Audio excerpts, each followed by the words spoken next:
در جوانی طاعتی چندان نکردم، وای وای، طاعتی شایسته رحمان نکردم، وای وای. در جوانی طاعتی شایسته مشکل می نمود، مشکلی خود را چرا آسان نکردم، وای وای. با برادر شفقت و احسان نکردم، وای وای. امر و نهی حق تعالی را نآوردم به جای، خواندم و دانستم و فرمان نبردم، وای وای. راهزنی ایمان مرا از راه حق گمراه کرد، پشت بر قول بدی شیطان نکردم، وای وای. عمر خود را صرف کردم در پی این نفس شوم، عمر را برباد دادم بی مناسب، وای وای. از برای توشه فردا نکاشتم دانه، یک گل از باغ عمل خندان نکردم، وای وای. اینما اموالکم اولادکم را خوانده ام، یک نظر بر آیت قرآن نکردم، وای وای. السلام علیکم و رحمت الله و برکاته. برادرها هم کسا خوبید اینجا؟ نما الحمدلله های طرف گرانیس اومده صبح سلامت خطی. این برادرها 3 نفر ریس کرده بود. جان سلام علیکم، چه گذشتی اکا؟ ساعت خویز اکا، صبح سلامت رفتیم، صبح سلامت اومدیم. بودموی بی داکمنت هم داشتیم، گشتیم صبح سلامت. بودموی اشترافدار هم بودن، همش گشتن اومد. چه گذشتی جان؟ یکو پرابلم هم بوبی ایشون؟ سلام علیکم و رحمت الله و برکاته. برادران مردم کنیم من الحمدلله این یکو خیلی مدرمانده بودن اکا در پیش میده که بگه که یکو مدرمانده موبایل هم 3-4 ساعته спокойно промадем. бе пул ҳиҷомат дар шаҳри Москва ширкати шифофармо ба шумо пешниҳод мекунанд ҳамчунин дороҳои гиёҳӣ барои простатит, қавӣ намудани мардонагӣ, дароз намудани муҳлати ҳамхобагӣ, барои қадро баланд кардан, барои мӯи сар ва риш баровардан, барои фарбе ё хароб шудан, барои меъда, гурда, писариазм ва витилигоро низ пешниҳод менамоянд. боварӣ надоред, худи ҳозир ба номерҳои дар рӯи экран буда занг занед. шифофармо дар хизмати шумо. در پی نیکان نرفتم چون سگی اصحاب کهف، در پی نیکان نرفتم چون سگی اصحاب کهف. چند روز خدمتی مردان نکردم، وای وای. نه طواف کعبه و نه خدمتی صاحب دلان، یاد حشر و تابعی میزان نکردم، وای وای. از قیام و از قعود و از رکوع و از سجود یک عمل مستوجبی ارکان نکردم، وای وای. یا الها از کرم جرمی عزیزی را ببخش، زان که یک توبه برای آن نکردم، وای وای. عزیزی سمرقندی که ایره عزیزای خدا نسبت به عصرهای 19 میتیان، یعنی تصنیفات این عزیز خدا برادران عزیز 200 سال پیش بود. به سوی ما و تو بود این اشارت، رسیدن آن عزیزان خود به مقصد. این وای وای که این عزیزای خدا گفتن میگد این برای حال خودشان نیست. برادران عزیز، رسیدن آن عزیزان خود به مقصد، این اشاره به سوی ما و شما بود. برادران عزیز و گرامی، حقیقتا وقت خیلی نزدیک است، ولی من به طریق یک سوال برای شما یک صحبتی دارم. اگر برادران عزیز و گرامی از همه شما سوال کنند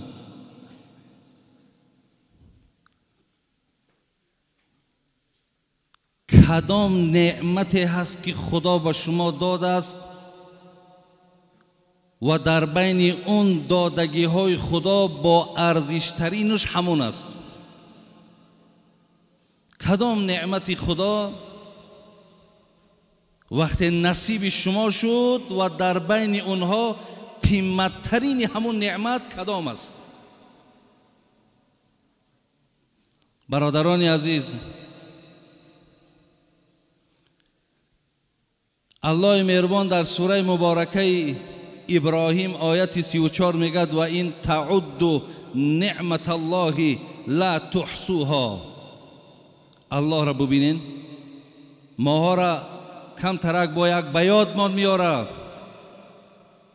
که به پروای بد نباشیم، به اهمیتی بد نباشیم. خداوند میگد آنقدر نعمت برای تو دادم که با سوادترین همین مردم تاجیکستان اگر بیاریم نعمتهای خداوند حساب کردن نمیتواند. کجا از نعمت بیرون حتی همین نعمتهایی را که در خود بدنهای ما و شما هست همین را حساب کردن نمیتونیم.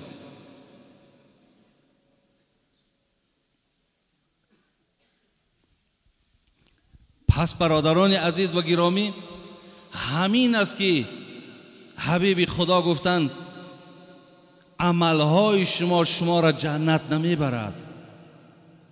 گفتند حضرت خود شما را هم عملهاتون جنت نمیبرد؟ گفت خود من هم عملم جنت نمیبرد، مرا رحمت خدا به جنت میبرد. زیرا در عوض این قدر نعمتی که خدا داده است برادران عزیز، با عبادت اینها را ما به جا آوردن نمیتونیم. پس وقتی که نعمت هایی که خداوند برای ما و شما داده بوده است به عدد بوده است، در حساب اونها ما و شما که لال ماندگیم حساب کردن نمیتونیم. پس سوال همین است، با ارزشترین نعمت در بین این نعمت هایی که الله بر ما داد چی هست؟ شاید برادرای عزیز جوابها هر گونه باشد. ممکن شخص گوید که فرزند بهترین نعمت خداست. شاید نفر گوید مال و ثروت بهترین نعمت خداست. شاید دیگر آدم پیدا شود گوید که تن صحت بهترین نعمت است. شاید کسی دیگر پیدا شود گوید زیبایی که خدا به انسان داده است بهترین نعمت است. خلاص هر کی یک چیه میگوید. ولی بعد نعمت اسلام برادران عزیز، بهترین نعمتی که خدا به انسان داده است این وقت است. وقت. شاید برادرای عزیز وقتی که من وقت میگم، ولی طغرل میگه بنای طاقتم را سوخت طغرل مصرعی بدیل. طغرل میگه همین مصرهای بدیل میگه تماما حیات ما دیگرگون کرد، مقصد جگرها ما سوزان. بنای طاقتم را سوخت طغرل مصرعی بدیل که طاق عمرگر بیشکست ممکن نیست تعمیرش. یعنی مساله هایی که عمر می سازند برادر عزیز، اون مساله ها یکی همون وقت است. شاید برادرای عزیز وقتی گپ درباره وقت می رود ممکن که نه آنقدر جالب باشد، نه آنقدر برای شما پسند باشد. برای چی؟ برای که شما به قدر همون وقت نمی رسین. وقتی که شما به قدر وقت نمی رسین، ارزش وقت که نمی دانین، حتی در گرد صحبت هم بسیار بی تأثیر می ماند. ولی برادرای عزیز، علما چگونه حضرت داملا از آیت‌های قرآن، کلمه‌های قرآن، حرف‌های قرآن برای ما و شما بیان کردن، علما میگن در قرآن 74 جا خداوند با شب قسم خورد، 54 جا با روز قسم خورد. بینین خداوند میگه واللیل اذا یغشی، و النهار اذا تجلی. خدای مهربان میگه و الضحی و اللیل اذا سجى. خدا میگه و الفجر. خدا میگه و لیال عشر. خدا میگه و العصر. بین خداوند به چیزهای قسم میخورد که اونها ارزش دارند. الله را بین به وقت قسم میخورد که این شب و روز، این زمان، اینها ای وقت عبارتند. زین لحاظ برادرای عزیز، شاید که ما باز تکرارم شود، ما به قدر وقت نمی رسیم. آیتی هست برادرای عزیز در سوره مبارکه مؤمنون، آیت 99 و 100. اعوذ بالله من الشیطان الرجیم.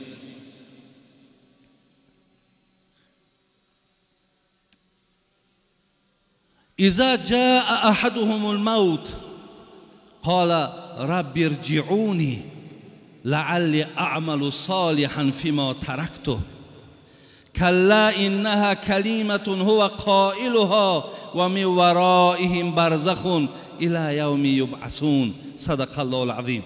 برادرای عزیز، وقتی خدای مهربان جان ما را میگرفته است، معنای آیت همینه.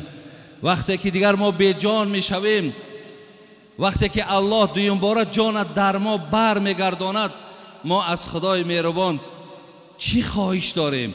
میگیم خدای مهربان رب ارجعونی، ما را یک بار دیگه به دنیا بر نمیگردانی. برادر عزیز، این دنیا چی دارد که ما برای این از خدای مهربان بازگشت دویم باره داریم؟ ولی در یک حدیث خواندم که بغیر شهید هر کسی را که میگفتند که دویم باره میخوای که دنیا برای، میگفته است نمیخواهم. میگفتن برای چی نمیخوایی؟ میگفته است اگر 100 سال که معیشت کنیم، سکرات مرگ دهان ما را تلخ کردگی ای. یعنی آن مشکلاتی را که ما در حالت مرگ کشیدگیم، هیچ وقت بازگشتی به سوی دنیا دیگر نمیخواهیم. ولی حضرت مولوی خدا رحمت کند جنونی را میگه همه لذات این فانی به می خوردن نمی ارزد. می برادرای عزیز، این می که امروز مردم دیوانه کرده یا درآمد پولش برای مثال بعضیا بسیار فایده‌ناک بعد از مراد از این می این نماز است، مراد از این می این محفل های خیر است. همه لذات این فانی به می خوردن نمی ارزد. نباشد نشأه وصلش به یک سوزن نمی ارزد. به جان پیوند نمرود است، راحتگاه فرعون است، به نزد عاشقی صادق به یک ارزن نمی ارزد. حضرت عبی چی میگه؟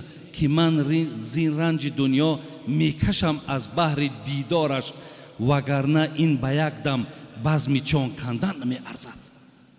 همه مهنتی من برادرای عزیز میگه به خاطر آن است که با دیدار الله برسم، و الا همه دنیا را به تمام لذتش جمع کو به یک بزم جان کندن نمی ارزد.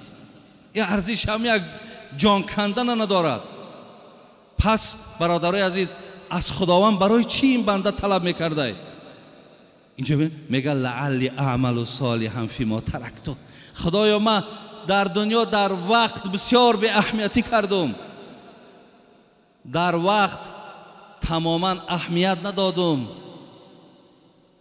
میخواهم که همون به اهمیتی هایی را که در دنیا کردم، وقت های بیهوده را که گذرانیدم، میخواهم جبران او را با عمل صالح بگردانم. میخواهم که عمل های صالح کنم.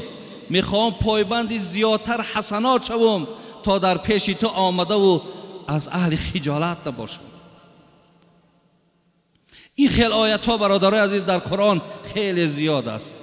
و انفقوا مما رزقناکم من قبل ان یأتی احدکم الموت فیقول ربی لولا اخرتنی الى اجل قریب فاصدق واکن من الصالحین ولا یؤخر الله نفسا اذا جاء اجلها والله خبیر بما تعملون. از سوره مبارکه منافقون.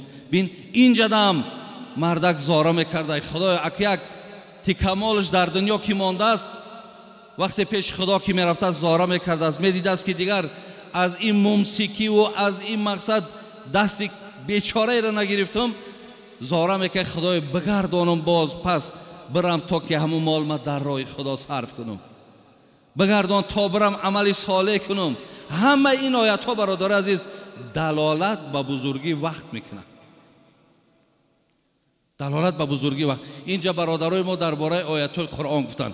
من دیروز برادر عزیز اکای پیش خودم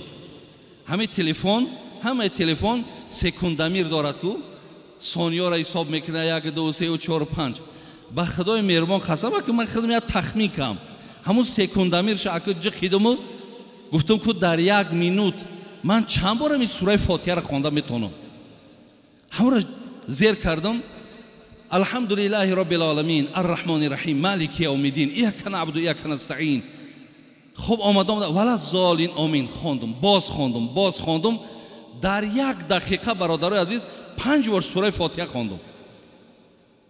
علما میگن در 1 سوره فاتحه را خواندن 600 ثوابه.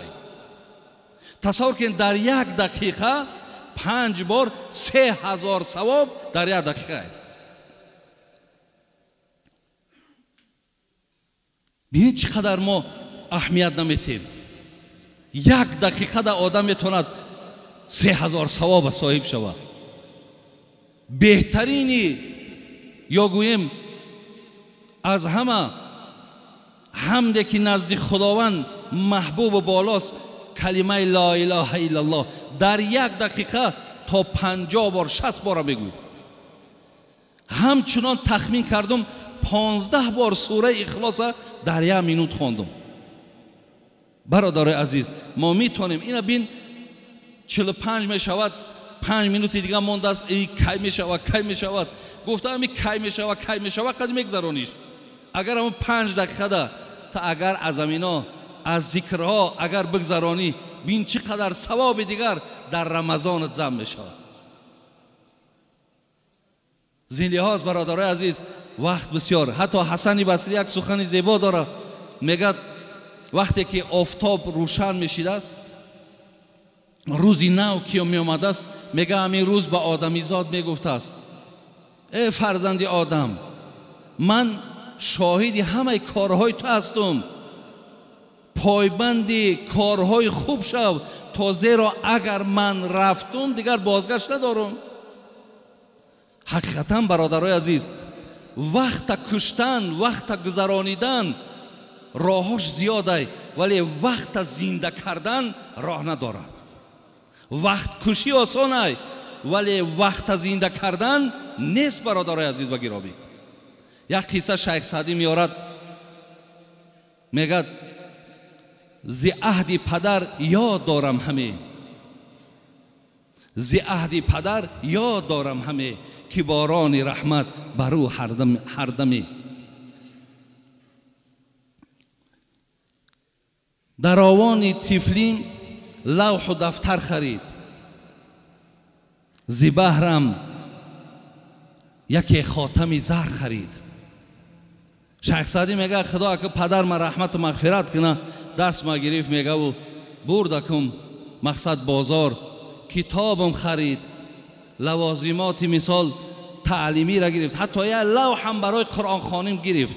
ولی دادرای عزیز ما و شما عجیب شدگیم همین قدر قرآن خوانی دور شدگیم نمیدانم برای چی سببه که شما قرآن نمیخوانیم. یک نفر میگه نزد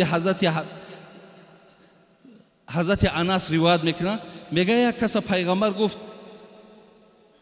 هل تزوجت زن گرفتی؟ گفت والله لا گفت ما اتزوج به حضرت قسم به بزرگی خدا زن ندارم یکی یگان مالی ندارم زن بگیرم. برادر از پیغمبر چیز گفت الیس لک قل هو الله احد گفت سوره قل هو الله احد میدونی؟ گفت بله. گفت ثلث القرآن این سیاق قرآن. گفت الیس لک اذا جاء نصر الله والفتح سوره اذا جاء را میدونی؟ گفت میدونم. گفت ربع القرآن این چهارک قرآن. همچنان گفت سوره کافرون میدونی؟ گفت میدونم. گفت ربع قرآن چهارک قرآن. گفت سوره اذا زلزلت هم میدونی؟ گفت میدونم. گفت این از چهارک حصه قرآن.